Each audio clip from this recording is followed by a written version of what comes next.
We do it several times a year. We put out data, and we call that our Internet Security Threat Report. So I'm going to talk about the threat landscape, and I'm going to use some stats that will come directly from that report. It's all downloadable on the website.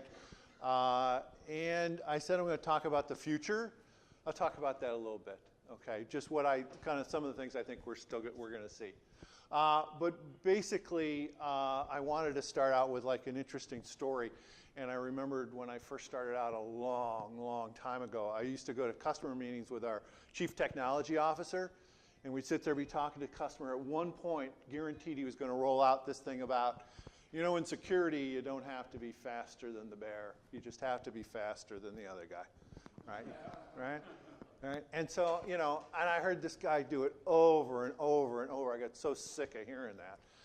About 2 years after that, though, I'm out on the road and I'm talking with customers. And the first chance I get, I roll it out, right? I mean, I couldn't help myself. So I got thinking about that, having to come up to Alaska, and I said, well, you know, it's a bear, right? That'll make sense. And then I really started thinking about it, and I don't think it makes sense anymore. You know, it used to be you just had to be faster than the other guy, but the bear is too darn fast, right? And if we're using our analogy, cybersecurity, you can't just be faster than the other guy. You got to be really good. If the other guy's bad, you better be faster than him. But the bear's still going to get you unless you're really, really good, right? And even then, he might get you, right? So I don't think that analogy works that well anymore. It may work for consumers, right, but it doesn't work for businesses. So then I got thinking about Equifax. Anybody hear about that? Yeah, right? Yeah, how about that, right? And I'm thinking, well, there's kind of got to be a special place for these kind of people, right? You know, and so this is the CEO. This is our other guy. And I'm thinking, you know, he testified before Congress yesterday. And apparently what they're saying happened is, you know, attackers got in through a vulnerability in Apache, the Apache Strut vulnerability. But they knew about that vulnerability. And they had sent an email out that everybody ought to patch. And nobody patched. And they either thought the other guy was going to do it, right? Or they forgot about the message or forgot about doing it and didn't happen. So I said, that's some kind of stupid, right? You know, I mean, even when you know about it and you still don't do anything about it. So I could come up with an animal analogy there. I think they got moosed, all right? Now, all I know about moose is what I looked up on Wikipedia. You know, if you don't do something stupid, you're probably not going to get hurt by them, right? All right, but they clearly did something stupid. So that analogy work, the moose? Good, because I'm going to use it like 3 or 4 more times. So, all right, super. All right, so I love this headline. So if any of you were feeling sorry for him, you can stop now, right? You know, we were talking earlier, you know, he's getting beat up by Congress. That's too bad, right? You know, $18 million will heal those wounds. All right, so I wanted to put all that stuff in perspective, so I started to pull out some of the data that we have had in the report for the last several years about breaches, identities being stolen. So there you got Equifax. There you've got the Yahoo announced in 2014. If you look at total identity stolen against this, oh, wait a minute, right? Yesterday it was announced Yahoo actually lost $3 billion, right? So that number's in 2013. Took them 5 years to figure that out. That was every single email account that they had at that time was breached, right? Login, password, date of birth. Anybody give Yahoo your real date of birth? Yeah, I didn't. And your security questions, right? So a lot of stuff. Anyway, if we forget like that bottom one, you know, okay, a total number of identities stolen in a year, they kind of look bad, but not that bad. But what you really have to compare them against is the average breach. So these are huge, huge breaches, obviously. But if you start adding all that stuff up, there's a lot of identities out there, right? There are a ton. Over the years, there are tons of identities that have been stolen or are floating around there on the internet. So I say floating, but they're actually at places like this. This is an underground marketplace called Hansa, which is where the bad guys go and buy and sell stuff like this. They certainly do their drugs, they do weapons, they do other things, but there's a lot of selling of identities, of malware toolkits, services, that sort of thing there. So anybody could go up on one of these places and buy a ton of login and passwords. I think by 2013, hopefully all those 3 billion have all changed their login and password on Yahoo, right? At least several times. So you say, well, what's the big deal, right? Well, here's the average pricing on these things. And I give you an idea that, you know, there's identity with the name, social security number, date of birth, could go as low as a penny. And I give you an idea of like how much product is out there, right? Supply and demand. The supply is so huge that you can't sell it for very much, right? So when we looked at traditional phishing numbers, and that's, I mean, traditional phishing that there's an email that's trying to steal your login and password, right? Those numbers have actually gone down from 1 out of a little under 1,000 to 1 out of a 2,500 emails is a phishing attack. Because why would I go all the trouble of phishing somebody to get login and password when I can go buy it for a penny, right? Now, they're still targeted. Every targeted attack group out there does spear phishing because they're specifically targeting one particular person. But as I said, it's so cheap, right? It really hurt the market here. These poor guys not making as much as they used to. All right, so as I was saying, so that Yahoo password probably have changed it by now. So what good is all these passwords? Or if you buy a login and password for one site, how does it help you on another site, right? Well, what the bad guys have figured out is they can take a tool like this, and they can take your login and password tool at Yahoo, and they can keep trying it at other places, right? And most users don't use the same login and password. Okay, almost all users use the same login and password, right, on multiple sites. So now all of a sudden, I can get into a lot of different places, right? And so this is like one of those tools that you can get to do this, the brute force. So you can use that to kind of crack in if you just want to guess a password, or just take a bunch of existing passwords and try it. Now, it looks pretty complicated. I could tell you I've never run it. I don't really know how to run that tool. But there is a YouTube video if you wanted to learn. And actually, it's not the only one out there. There's more than one. So it's pretty simple for anybody to do this. And trust me, the bad guys have been doing this. So that brings us to the next thing on the underground economy is the pricing to buy login and password into other accounts. I mean, you can get it for almost anything, right? Airline tickets, restaurant gift cards, retail cards. You can get it for Uber, right? You can be driving around on somebody else's Uber bill. Media streaming services, that's a fancy way for saying Netflix. Here we go. If you wanted to start streaming movies tonight, and that $9.95 that Netflix charges is just a little too much money for you, that's okay, because this guy will make you a deal. I know it's hard to read, but 25 cents an account. So you could buy my login and password and watch Little Pony when you go home tonight on my account. Now, 25 cents. This guy can't make any money selling them at 25 cents. He has a minimum purchase order of 4, right? So you buy them for $1. I mean, again, this is just how prevalent and how easy this is to buy these things on there. And it's just unbelievable. Everything has a value, right? And again, probably don't have to fish for it because you can just use a login password somewhere else.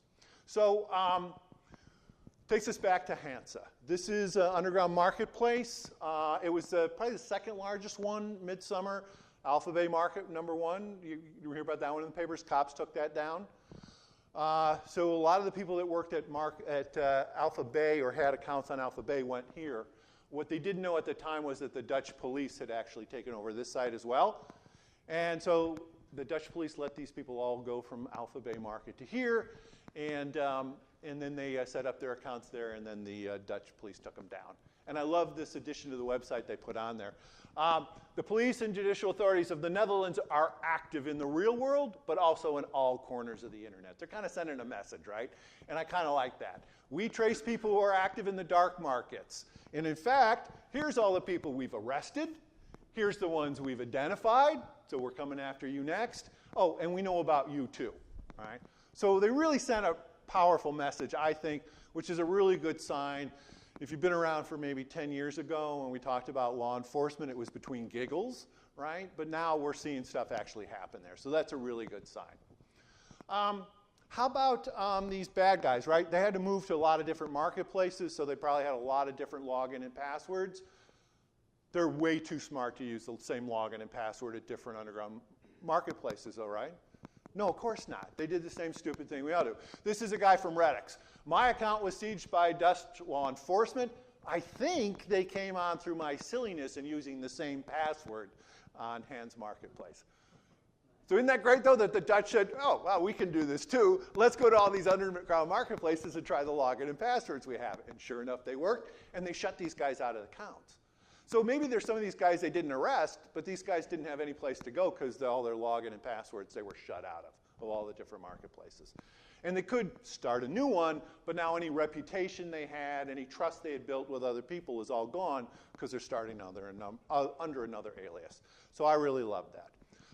The message, though, that I really take, oh, yeah, they got moosed. Sorry. Told you I was going to use it again. The message I take away is two-factor authentication just isn't optional anymore. Now, unfortunately, the bad guys are learning that. I wish that, that everybody else, the good guys, would learn that as well. There's the extent of my product pitch for today. Look at it. Okay, you can say that I tried to sell you something. Okay, let's go back to the underground marketplace. The other thing, obviously, you can buy tools. Here's a list of a lot of the tools. There's one on the bottom is you can buy yourself a ransom kit. And the keynote speaker today talked about that, right? You don't have to know anything to do that.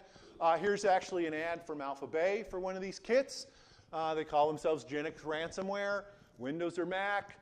They will provide the malware. They will provide the command and control server. They will provide the Bitcoin wallet to manage all the financial transactions. All you have to do is spread this thing, right? Now, after you've given it to all your family and friends, you know, maybe hire a spammer and let them send it out to a lot of other people. So you really don't have to know how to do anything, as he alluded to this morning. Here's the interesting thing. Okay, this guy, for doing all that work, will only take 40%. I've seen some of them say that you get 90%, I'll only take 10%. They're controlling the malware. They're controlling the command and control server. They're controlling the Bitcoin wallet. How the heck do you know what 40% is, right? Well, because he's a cyber criminal. I trust him. I know he wouldn't screw me, right? So that would be the caution I would give you if you decided to go home and do this tonight. All right. Where are we going next? Let's look at some new numbers we have on ransomware infections. Here's a shocker. It's trending up, right? You can see like any of this thing, it comes in waves, you know, but the overall trend is up. Big spike there in 2017. Some of that is WannaCry and Petya, right? Now, in fairness, Petya probably isn't even ransomware, right? It pretended to be ransomware, but it was just trying to take down sites in the Ukraine. WannaCry, yeah, definitely ransomware. It wasn't very successful ransomware. Successful in spreading, but not necessarily making money for some technical problems.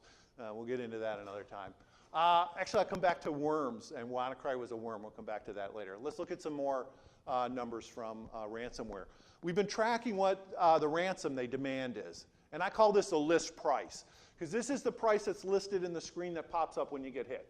Now, maybe you can negotiate a better rate, or if you're a business, you're going to get hit with a worse rate, but this is what they asked for originally. This is like kind of going after an individual.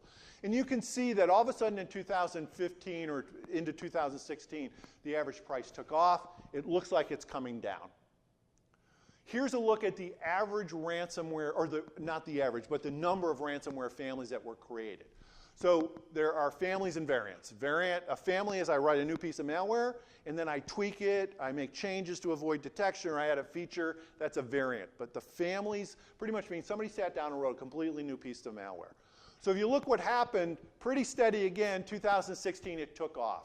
Let me tell you what I think has happened here. So 2014, 2015, some of these people were making really good money. And everybody else said, I need in on this business, right? And so all of a sudden you saw all these bad guys writing malware.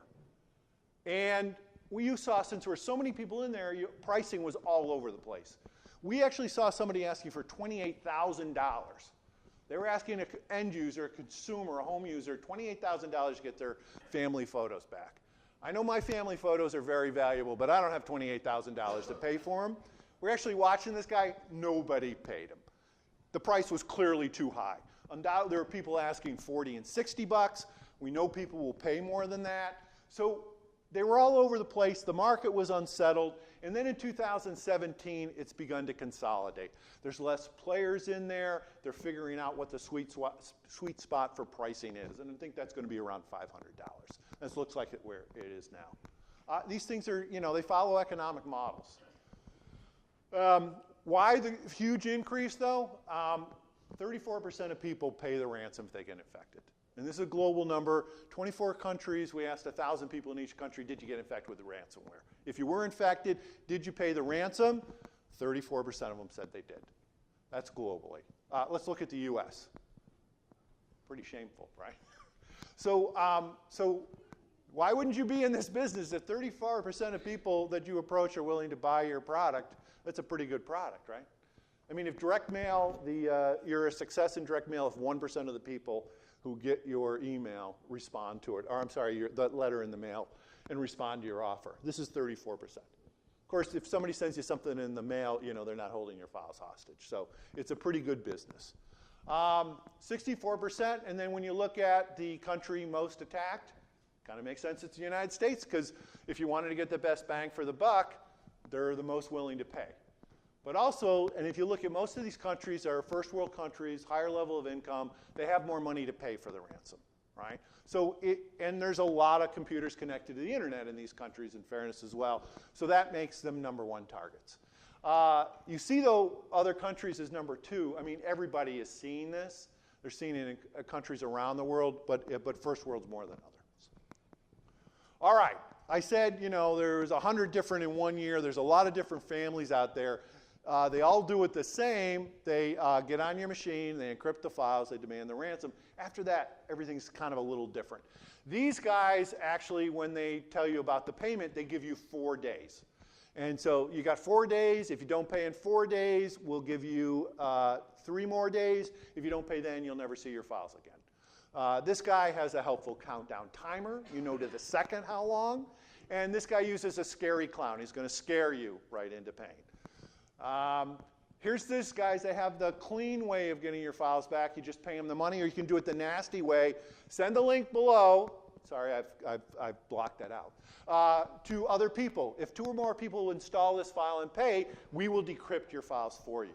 This is kind of the Amway method of ransomware, right? All right. Back to this guy. One of the biggest problems is a lot of people in this room probably know how to buy a Bitcoin. Most people, a lot of people don't. I know my mom wouldn't. So how do you explain to somebody how to buy a Bitcoin so they can pay the ransom?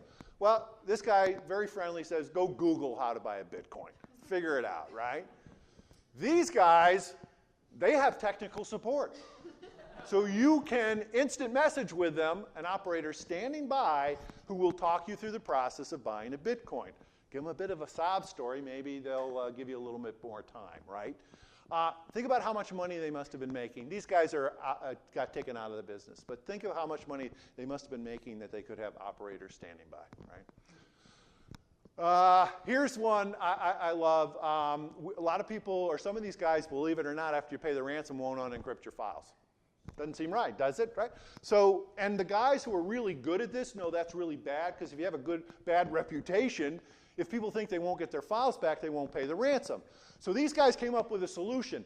After you pay the ransom, they ask you to leave a nice little note on a website about how friendly they were and how you got your files back, so that when other people come and read it, they know that they'll get their files back if they pay you the ransom. I call this the Yelpification of ransomware. All right. And how is most of this ransomware getting on machines? It's coming through email. You are 2 times more likely to get email with ransomware or any other type of malware than you are like a drive-by download, right, through your browser. I mean, yeah, there's still millions of those a day, but twice as likely that it's coming in through email. We see millions of attacks a day of ransomware. All right, let's go back. Which one of these are most likely, do you think, to get moosed? It's people, right? Absolutely. They're great graphics, right? You love that animation? I spend thousands of dollars on that. Computers actually are getting more and more secure. I can't say the same thing about people, right? So bad guys moving more and more to try to fool people since they can't fool the computer, can't move them. Malicious emails, the highest rate that we've seen in 5 years, 1 out of every 131 emails is malicious. That is an attachment or it may be a link.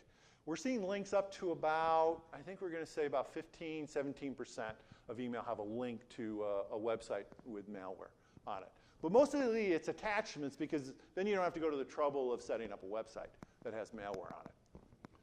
All right, so malicious attachments, they're generally not the malware. It's some sort of program that can download the malware, make it a little bit harder to detect, right? This is one of the most prevalent ones that we see of attachments. It's a Word document, right? I mean, nobody's blocking Word documents at the gateway because we couldn't function as a business if we didn't let Word documents through, right? And they're harmless, right? I mean, we haven't had issues with macro viruses in like 20 years. And that was really the only way you could get any malware is to have a macro enabled so that the macro would launch the malware. And Microsoft disabled all macros by default, and macro viruses completely went away because it didn't work anymore. Because if somebody opened their Word document, they got a security warning and say, hey, your macros are disabled. You got a problem here. You know, if it is good, go ahead and enable content. So they completely went away. And then last year, somebody figured out how to fool people and get people to enable macros. And it was really as simple as this. In the Word document, they would say, hey, if you document has, you know, I'm not guaranteeing this is good English. If the document has incorrect encoding, enable macros.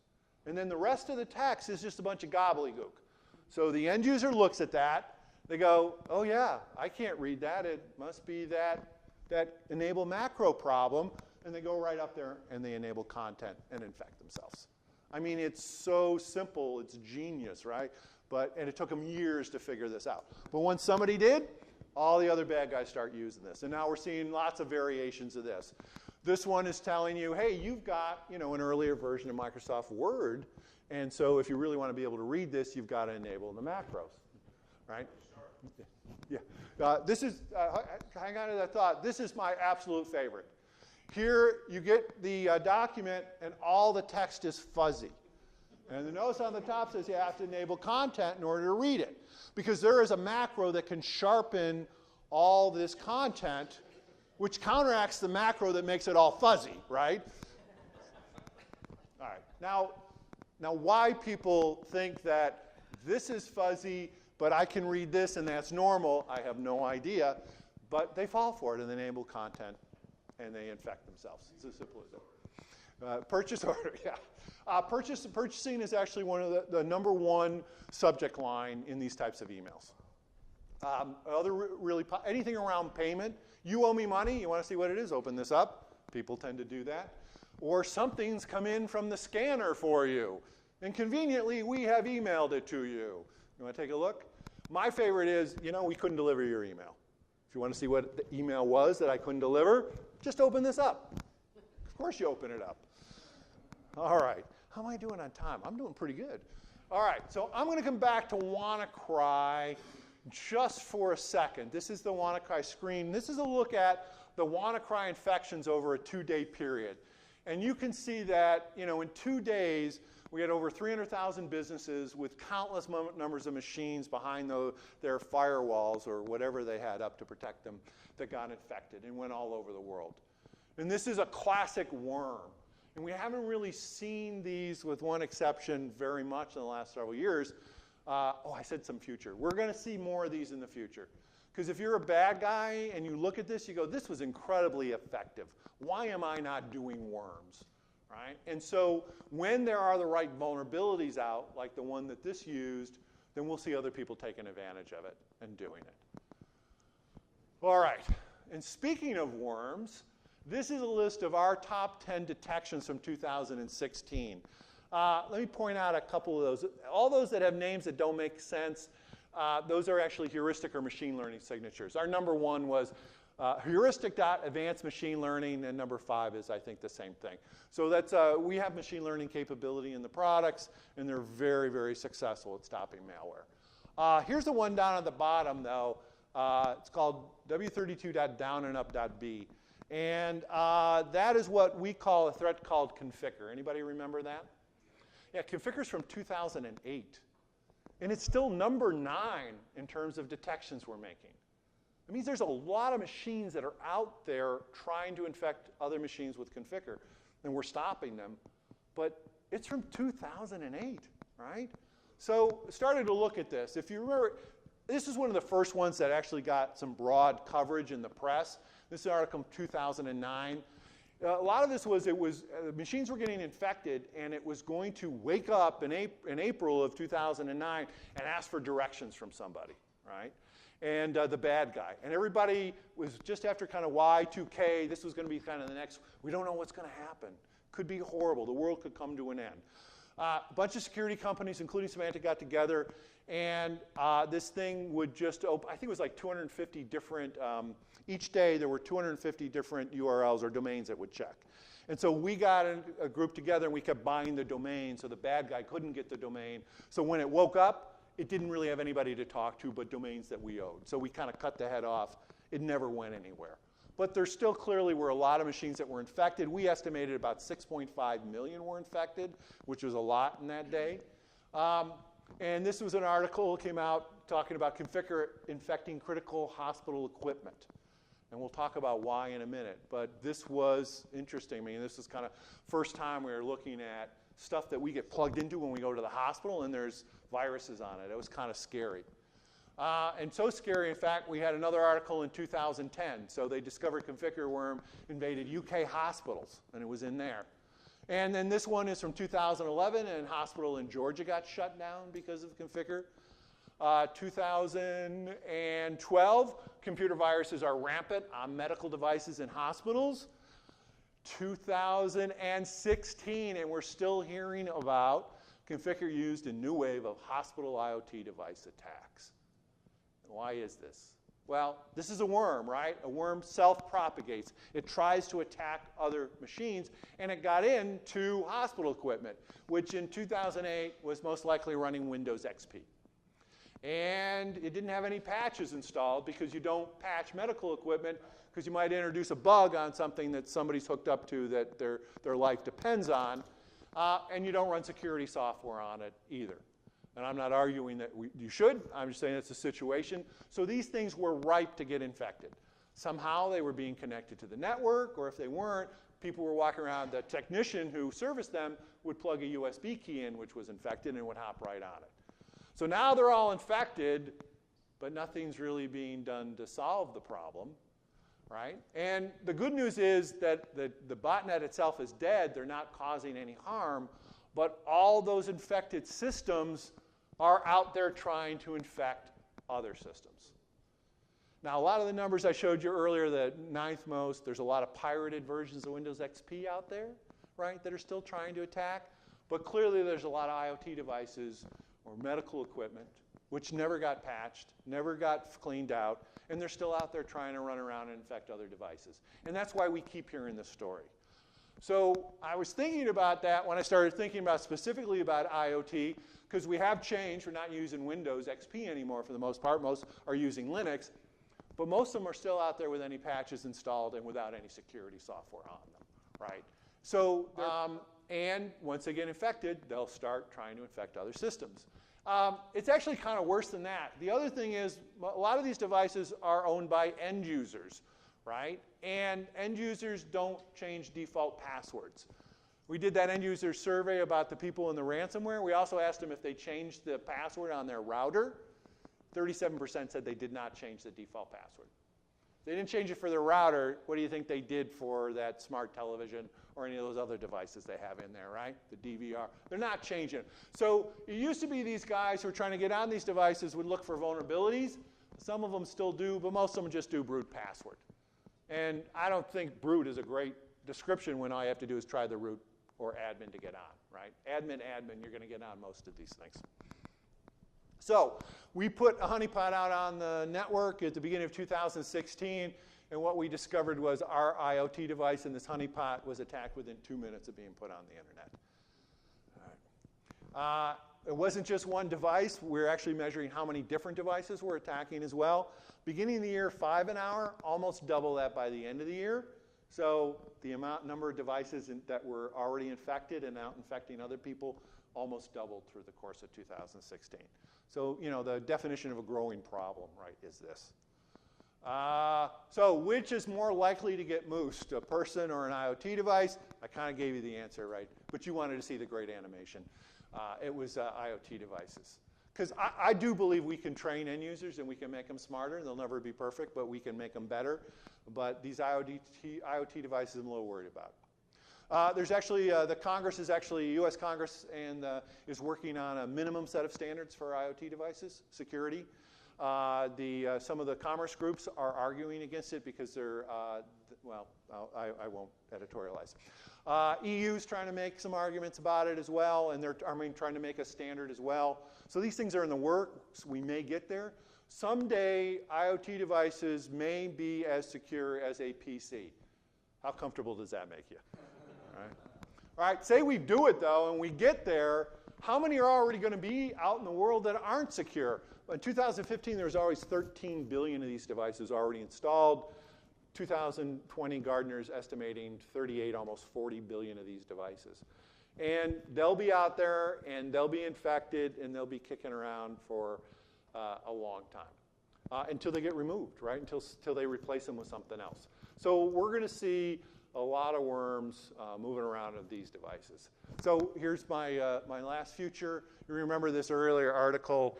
I could rewrite this article today, put it in a time capsule, open it up in 2026, and I know I'm going to be right. There's going to be computer viruses are rampant in IoT devices everywhere. All right, so I get to just talk about the problems. I don't have to try to solve anything in this, but I will put up some best practices for IoT devices. Here's the problem with these. There's people in this room can do it, but most end users can't do any of this stuff, right? I mean, we're talking, you really need to research the capability and security features of an IoT device. How many people you think are going to do that before they buy that webcam or that smart TV? I don't know that's going to happen, but I know I do it, right, before I put it on my home network. Change the default credentials, make sure they're good, use WAP2, enable services that aren't in use, including like Telenet, right? There's a German ISP who had a Telenet port open on their routers for all their home users because it was very simple for them to do maintenance that way. And it was also very simple for an attacker to come in that way, log in, and cause chaos. So I don't use that German service. Maybe you need to keep Telenet open, but I know if Telenet's open on any of my devices, I turn it off. Again, not something the average user could do. Just turn off things that aren't being used, disable protocols, et cetera. And you actually have to check the manufacturer's websites to see if there's an update, right? Because some of them will provide patches, but they have no way to push them out. So you've got to go find them. And for things like baby cams, that's almost impossible because they're all white boxed. So the manufacturer sells them to other people who put their label on. Finding who actually built them is kind of crazy. But I guess the bottom line is this is really all our responsibility until some standards come out and people up their game. I don't have any other solution than that. Oh, get a good router. That's what I would recommend. All right. So on that depressing note, I will end. I got a couple minutes here. I'm happy to answer any questions on this stuff or anything else that in the threat landscape. If anybody's got them. Yes? Do you have any statistics on how much malware goes undetected or that either subverts or goes undetected by antivirus software? Well, we don't sell antivirus software, so I don't know. We sell an antivirus technology that's included with 3 or 4 other technologies in our product. But we haven't sold just antivirus since 2003. All right, sorry, I needed to, kind of pontificate a little there. But the bigger question is, how good are the security products, right? It's very hard for people to tell you what they don't know, right? How would I know that I missed something? Because I missed it, right? I didn't know. A lot of that has tried to be done through testing. And in general, good security products in these tests that are good tests are generally in the 97, 98 percentile, maybe 99 in some cases. If you get a smaller test and the vendor being tested is paid for the test, you'll often see 100%. Right? But there is a percentage that on any given day a vendor will miss. Now, they may get it the next day, right? But on the day they tested, they didn't. But that's why so much work has been put into things like heuristics and machine learning, you know, because the reactive model of antivirus is still pretty good, but it's not 100%, and you're waiting till somebody reacts. So that's why heuristics and machine learning are so important now. Did I come close to answering your question? I danced around a little bit. Yeah. Malwarebytes, as you know, has been playing around, I think, for a year or so with this idea of trying to prevent ransomware by looking at encryption and the activity of files, you know, using some form of learning or observation. Is this something that the market's moving towards, of like looking to see if files are actively being encrypted and trying to prevent it in flight after the infection? Do you have any insight on that? We never thought of that. Well, No, I'm kidding. I'm kidding. Sorry. Yeah, absolutely. We don't like to talk about too much of what we're doing publicly, but you would think it would be foolish not to be looking at behavior, right? And we have behavior technology in our product called Sonar, and one behavior that you ought to be looking for is if a file is getting encrypted, who's doing the encrypting, what program, what files are being encrypted, how many are being encrypted at a certain time, which would tell you that that behavior is wrong and detect something. So yeah, in essence, yeah, we're doing that today. Looking at it, yeah. It's a gnarly problem because encryption is also legitimate. It's very false positive prone. Yes. Yes, right. So we're trying to, yeah, but we have to balance that. But yeah, we're definitely doing that. Of course. I'm sorry, in the back, I know you were. So say in a perfect world, everyone learns how to protect themselves, and some new matrix gets loaded that we're living in right now, and everyone knows how to protect themselves and always changes their default passwords. How do you think that attackers will evolve and respond to an ever-educated society if that were the case? Like, if they can't trick us to enable content on a Word document, do you see them trying to venture out into other ways that are more insidious? Yeah, absolutely. I mean, there will always be some sort of innovation in the bad guy space, and the bad guys will follow us where we go. So email just, a lot of reasons is email just continues to work for them, so they continue to use it. There's nothing to stop them from doing it on social networks. And they do, not to the extent, but they do. Social networks are great because your friends are spreading it. They're not the bad guy, right? It's coming from somebody you know. But in many cases, these guys don't work harder than they have to. One of the things I'll tell you is we'll probably never see a lot of IoT devices held for ransom. I mean, it would make sense to say, well, you got a digital lock. I want $5 before I let you open your door and go in, or before you start your car in the morning, right? The problem is, well, I'm making $500 on the PC. Why would I bother that $5 to get in the door? Or say I could get 500. It's not worth my trouble. I'm making too much money here. The other thing is, well, that's going to be held up by the user interface, because if it's on the door, where do I put the ransom note? And in fact, we see a lot of ransomware on phones, and both in mainly in a lot of Eastern Europe and Asia. Not as much here, but some. But that's been slow to develop because if I lock your screen, where do you buy the Bitcoin? And where do you put that in? You have to go get a friend with a phone, or you have to go to your computer. There was a guy that loaded a mobile phone malware, an Android malware. He had this game he wanted to run on his television set, right? And he got a new smart TV. It's running Android. And so he said, I'll just download this racing game from the Play Store.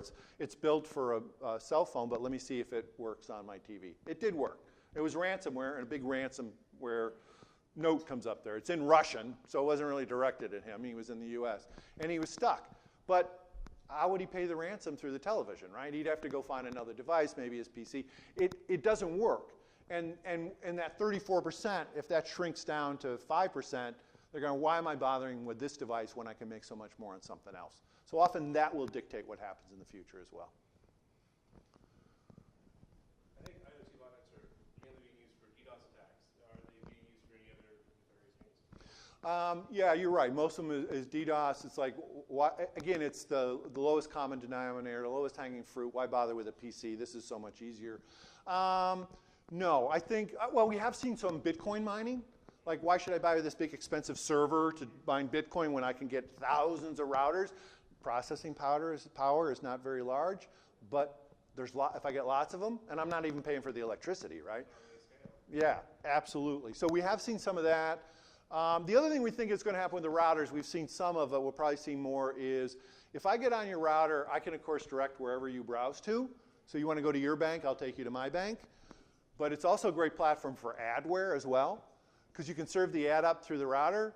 You can run as many Malwarebytes, as many different programs you want on your PC. You won't find the adware because it's not there, it's in your router, right? And there's no antivirus for routers, so. What would you say the breakdown is between nation states, activists, organized crime? Yeah, it's a great question. I can tell you that it's like 99% crime. I mean, there's a lot of nation state, and there's a lot of hacktivists, but when you put it in scale of everything else, it's just not that big. But it sure is damaging, right?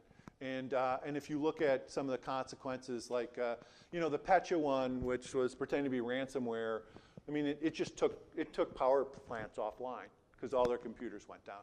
So pretty big consequences, even though, compared to the number of phishing attacks we see, the number of malware, we see on average, we see over 1 million unique pieces of malware every single day.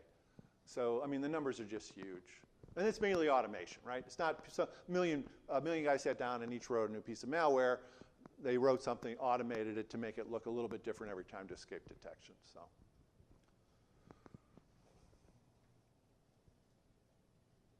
All right. Well, thank you very much. The ISDR is up online if you want to go and you can download it from our website.